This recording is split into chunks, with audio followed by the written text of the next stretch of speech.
Deuteronomy chapter 25. When people have a dispute, they are to take it to court, and the judges will decide the case, acquitting the innocent and condemning the guilty.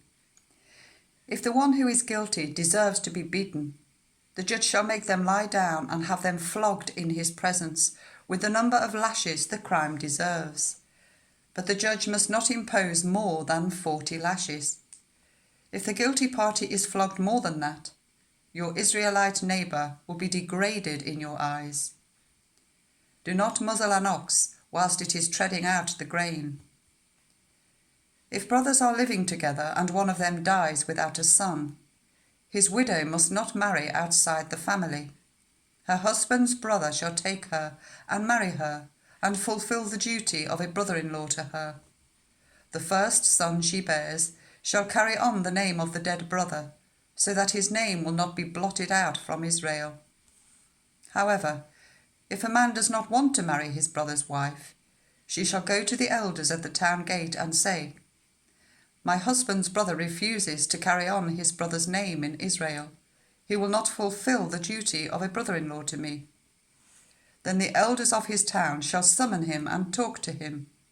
If he persists in saying, "I do not want to marry her," his brother's widow shall go up to him in the presence of the elders, take off one of his sandals, spit in his face, and say, "This is what is done to the man who will not build up his brother's family line." That man's line shall be known in Israel as the family line of the unsandaled. If two men are fighting, and the wife of one of them comes to rescue her husband from his assailant, and she reaches out and seizes him by his private parts, you shall cut off her hand. Show her no pity. Do not have two differing weights in your bag, one heavy, one light. Do not have two differing measures in your house, one large, one small. You must have accurate and honest weights and measures, so that you may live long in the land the Lord your God is giving you. For the Lord your God detests anyone who does these things, anyone who deals dishonestly. Remember what the Amalekites did to you along the way when you came out of Egypt. When you were weary and worn out, they met you on your journey and attacked all who were lagging behind. They had no fear of God.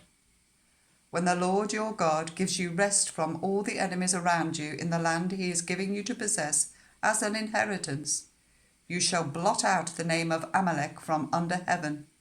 Do not forget